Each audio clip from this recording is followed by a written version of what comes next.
સાર્થક વિદ્યા મંદિર ઓનલાઈન એજ્યુકેશનમાં સર્વે વિદ્યાર્થી મિત્રોનું સ્વાગત છે. હું મધુ દીદી. આજે આપણે ધોરણ 12માં જે કાવ્ય 11મું ઉર્મિલા અધૂરું છે એના વિશેની માહિતી મેળવીશું. આગળ આપણે જોયેલું કે ઉર્મિલા છે એ લક્ષ્મણ રામની સાથે વનમાં જાય છે તો એ હમણાં આવશે એની રાહ જોતી ઊભી છે. ત્યાં ધનુષબાણ હાથમાં લઈ વનના વાઘા પહેરીને લક્ષ્મણ આવે છે. લક્ષ્મણ આવતા જ ઉર્મિલા ઉપર જાણે વીજળી પડી હોય એવી રીતે એ હલબલી જાય છે, હચમચી જાય છે, દરવાજાનો ટેકો લઈને ઊભી રહી જાય છે. મનમાં કેટલાય તર્ક ઉદ્ભવે છે, દલીલો ઉદ્ભવે છે, પણ પતિ પાસે ધીરજ રાખીને ઊભી છે. ત્યારે પતિ આવ્યો છે તો એ ગરીબડા મુખે જાણે અપરાધ કર્યો હોય ધીમેકથી એ ઉર્મિલાને સંબોધન કરે છે કે વાલી, રઘુપતિ વનમાં જાય છે, સીતા સાથમાં જાય છે, તો મારે પણ સાથે જવું જોઈએ. અને કહે છે કે જો હું કદાચ અહીંયા રહું મહેલમાં તો એ મારા માટે ઉચિત નથી, એટલે એના કારણે પણ મારે વનમાં જવું છે અને હું તારી માત્ર સંમતિ માંગવા આવ્યો છું. તમે જુઓ, લક્ષ્મણ છે તૈયાર થઈને આવ્યા છે, એટલે પત્નીની માત્ર રજા લેવા જ આવ્યા છે અને એને ખબર છે કે મને એ જવા દેશે. એટલે કહે છે કે તારો અપરાધ નથી, પણ હું તને ત્યજવા માટે તૈયાર છું. તને જરા કંઈ ત્યજવા જેવો એવો અપરાધ કોઈ નથી, પણ મારે આજે બંધુ ધર્મ નિભાવવા માટે થઈને તને અન્યાય થઈ જાય છે. એટલે આ રીતે આપણે ઉર્મિલા સાથે વાતચીત કરતાં લક્ષ્મણ વિશે જોયેલું. ત્યાર પછી સ્વપ્નમાં એ ન સૂજેલી માનેલી મનથી નહીં, સાંભળી શોકની વાર્તા ઓચિંતા સર્પદંશસી. સ્વપ્નમાં ક્યારેય વિચારેલું નહોતું અને મનમાં પણ એવા ક્યારેય વિચાર નહોતા કે આવી રીતે વિરહ આવશે, શોક આવશે. એવી વાત પતિના મુખેથી સાંભળીને જાણે સાપે ડંખ માર્યો હોય એટલું દર્દ ઉર્મિલાને થાય છે. રોમદ્વારે સરયું વેગે રક્તવારિત્વ પામતું, ફાટ્યા ચિત્ત અને ચક્ષુ ભાનના દેહનું રહ્યું. રોમદ્વારે એટલે રોમે રોમમાં રક્ત છે, લોહી છે, એ જાણે પાણી એનું થઈ ગયું હોય લોહીનું, એવી રીતે એના રોમે રોમમાં જાણે લોહી છે પાણી બનતું હોય એવી ફીકી પડી જાય છે. અને એનું ચિત્ત અને ચક્ષુક આંખો છે ખુલ્લીને ખુલ્લી રહી જાય છે અને દેહનું ભાન નથી. એનું મન છે, મગજ છે, કામ કરતું બંધ થઈ જાય છે. લોહીનું પાણી થઈ ગયું એટલે મગજ છે એનું કામ કરતું બંધ થઈ ગયું. આંખો ખોલીને ખુલ્લી રહી જાય છે અને એના દેહનું પણ એને ભાન નથી રહેતું.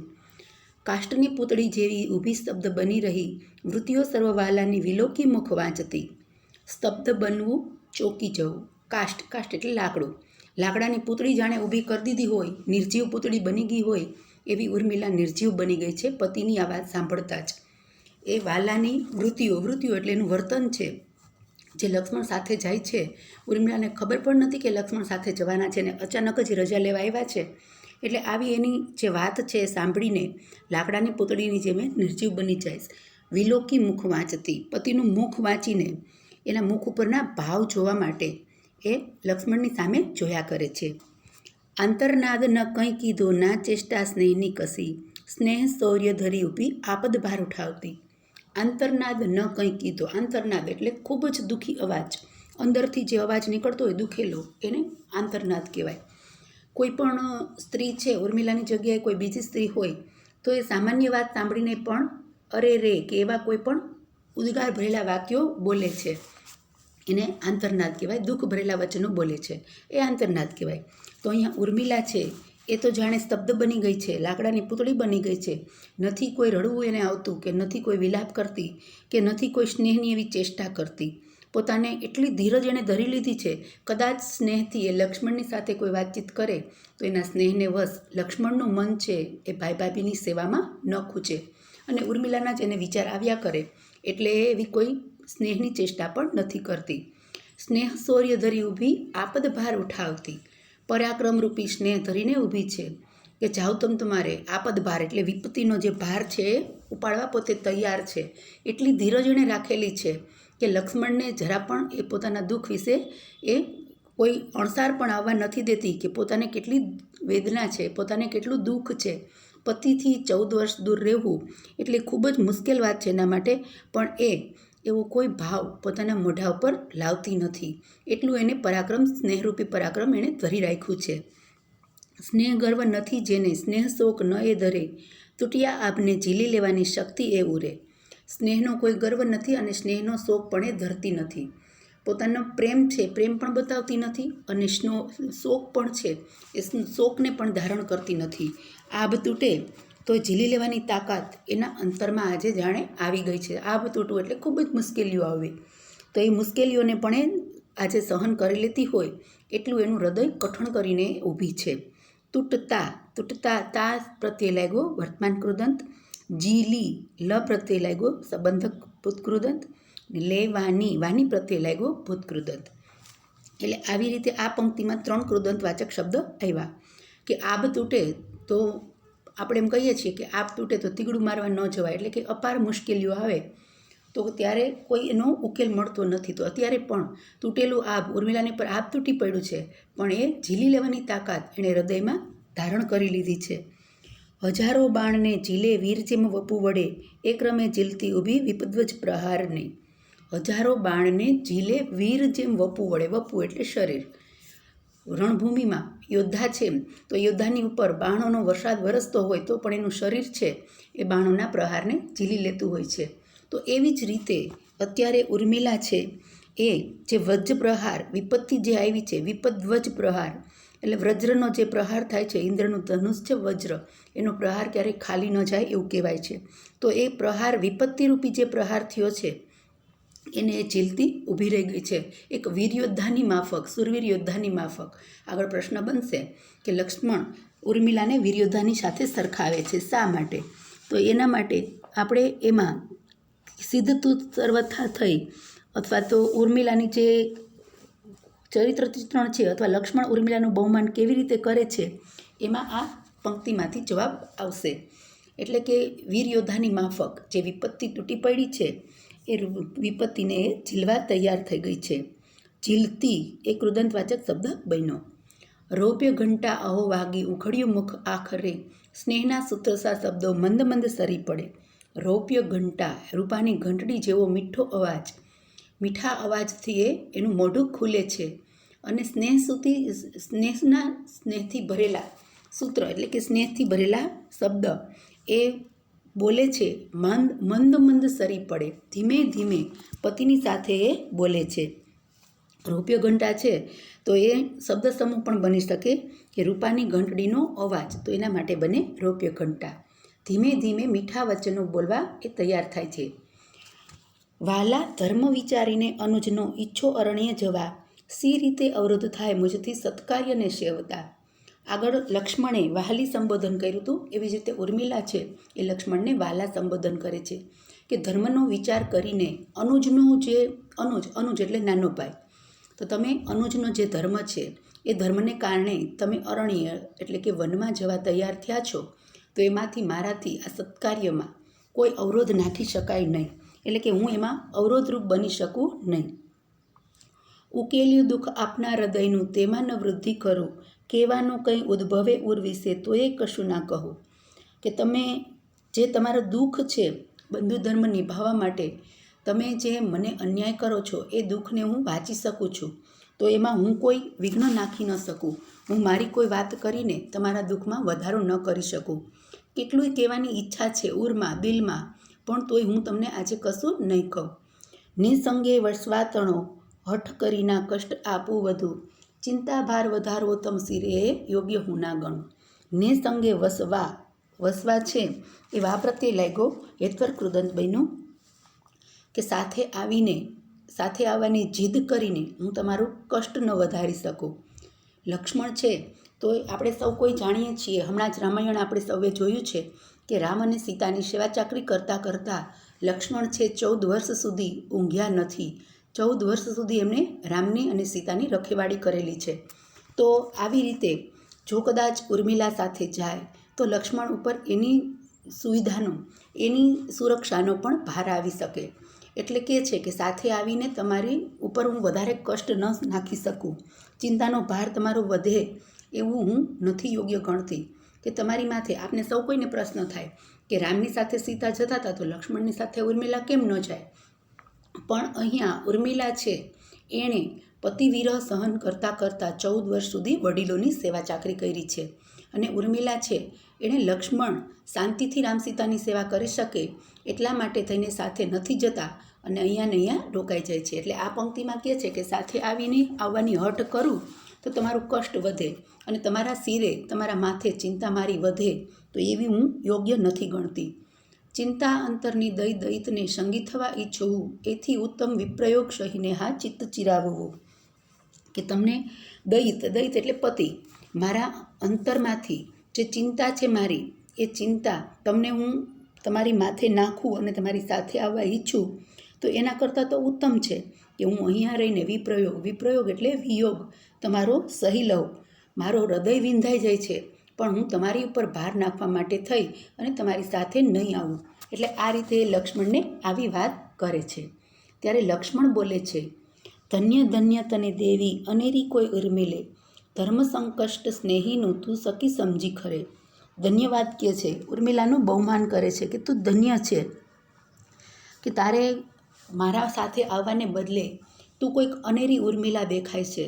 મારા ધર્મનું સંકષ્ટ તું સમજી શકી, મારું જે ધર્મ સંકટ છે એને તું સમજી શકે છે, એટલે તું ધન્યવાદને પાત્ર છે.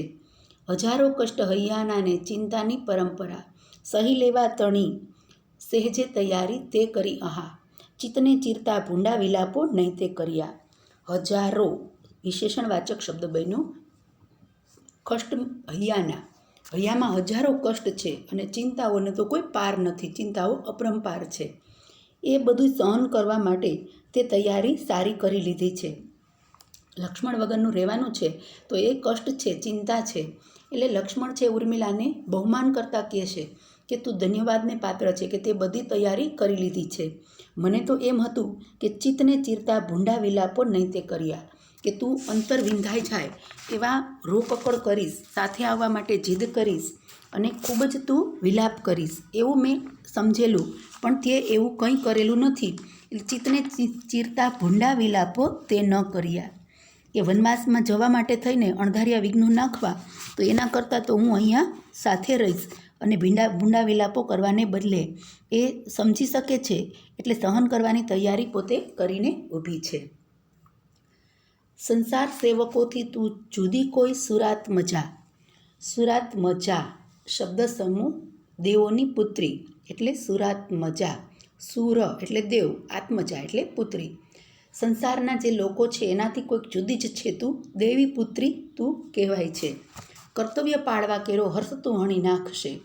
તું તારો પોતાનો જે દુઃખ છે, જે તારું હર્ષ છે, એને તું કર્તવ્ય પાલન માટે થઈને તું એ માર્ગ તને કોઈ કદાચ સૂજે નહીં, તો તું એ સ્વાર્થને પોષવા માટે તો તું કોઈ દિવ્ય દેવી છે. તારા અંતરમાં જે સ્વાર્થ છે એ સ્વાર્થને તું કહેતી નથી.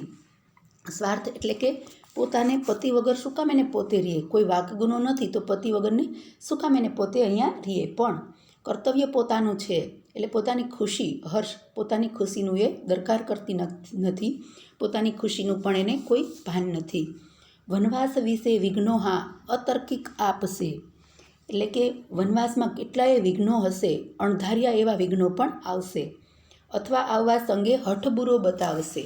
લક્ષ્મણ કહે છે કે વનવાસની મારે જવાનું છે તો તું કેટલાય એવા અણધાર્યા એવા દલીલો કરીશ કે હું તારી દલીલોનો જવાબ નહીં આપી શકું, હું તારા પ્રશ્નોનો કોઈ જવાબ નહીં આપી શકું, એવું મને મનમાં હતું કે હું વનની વાત કરીશ એટલે તું મારી સાથે અતર્કિક કોઈ અણધાર્યા એવા જ દલીલો સાથે ઉતરી પડીશ, અથવા તો સાથે આવવા માટે હઠ કરીશ, ખોટી જીદ કરીને તું મારી સાથે આવીશ.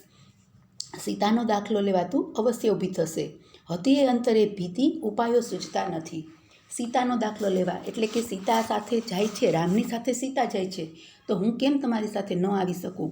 એટલે આવી રીતે તું સીતાનું ઉદાહરણ આપીશ અને મારી સાથે આવવા માટે તું જરૂરથી હઠ કરીશ, એવી મને અંતરે ભીતિ હતી, એવી મને ડર હતો. એટલે કોઈ ઉપાય સૂચતો નહોતો કે તારી પાસે આવીને હું તને શું કહું. પરંતુ દિવ્ય કો દેવી સિદ્ધ તું સર્વથા થઈ. આ પ્રશ્ન લીટી છે, પરંતુ દિવ્ય કો દેવી સિદ્ધ તું સર્વથા થઈ, એ સવિસ્તર પ્રશ્ન બને છે, જેમાં ઉર્મિલાની મહાનતા દર્શાવો અથવા તો ઉર્મિલાનું ચરિત્ર ચિત્રણ, એ આ બે પ્રશ્નનો જવાબ એમાં આ પંક્તિમાં બને છે. કે તું એક દેવી છો, તું દિવ્ય કો દેવી સિદ્ધ તું સર્વથા થઈ, એટલે કે તું કોઈ દિવ્ય દેવી સાબિત થઈ છે. તું કોઈ દિવ્ય દેવી શક્તિ છે. સ્વાર્થને પોષવા તારે અંતરે વાસના નથી.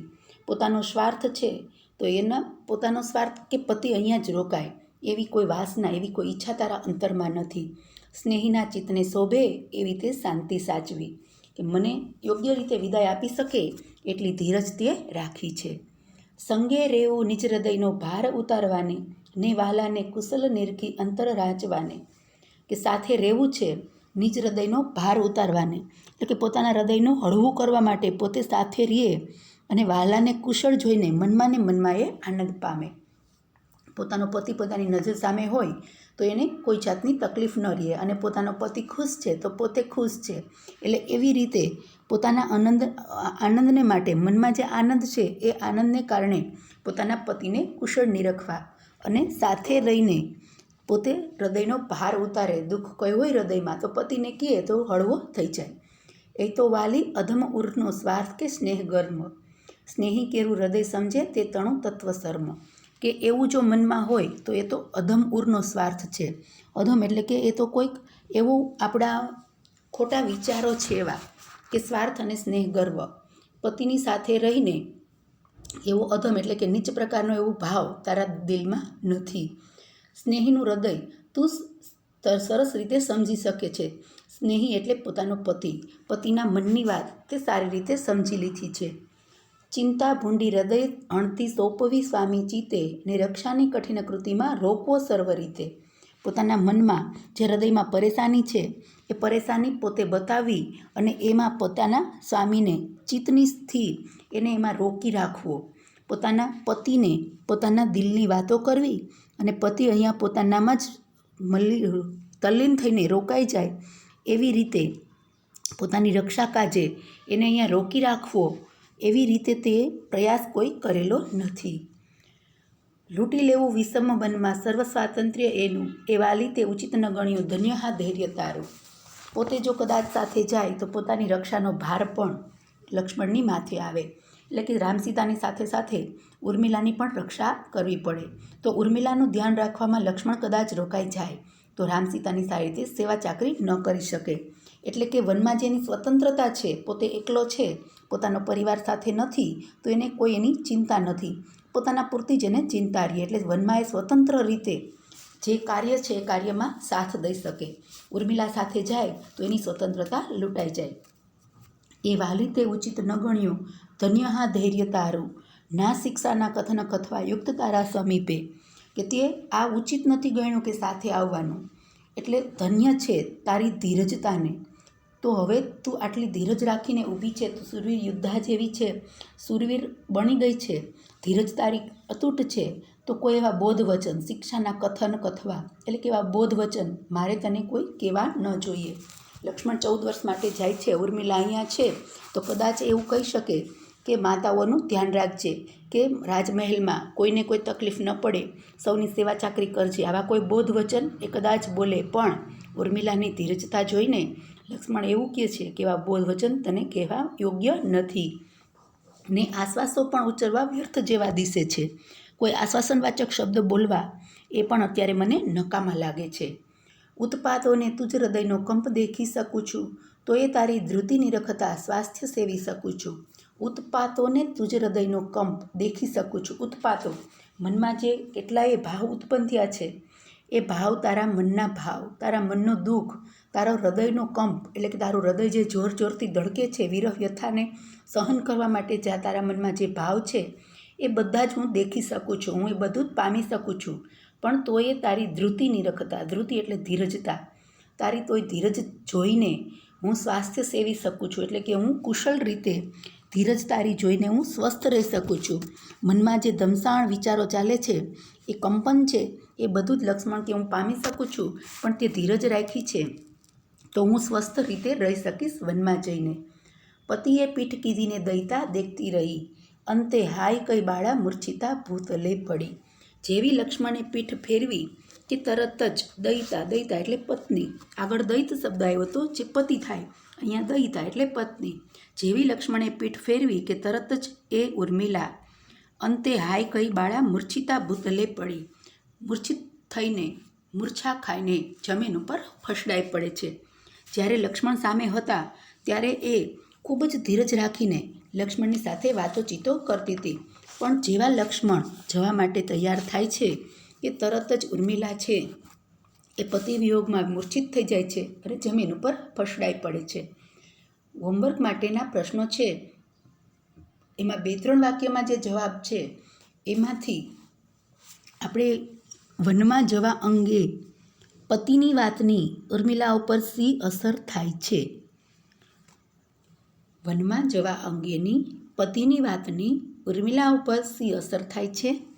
ત્રીજો પ્રશ્ન છે, ધીરજવાન જણાયેલી ઉર્મિલા ક્યારે મૂર્છિત થઈ ગઈ?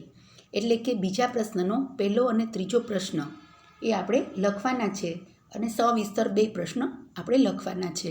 ઉર્મિલાનું ચરિત્ર ચિત્રણ અને લક્ષ્મણ ઉર્મિલાનું બહુમાન કેવી રીતે કરે છે. આપણે જે નમૂનાનું પ્રશ્નપત્ર આપ્યું છે એમાં પણ ઉર્મિલાનું ચરિત્ર ચિત્રણ એવો પ્રશ્ન છે. એટલે આમાંથી જે 2 પ્રશ્ન સવિસ્તર છે એ આપણે લખીશું અને 2-3 વાક્યના જે 2 પ્રશ્ન છે પહેલો અને ત્રીજો એ આપણે હોમવર્કમાં લખીશું. હરિઓમ, જય શ્રી કૃષ્ણ.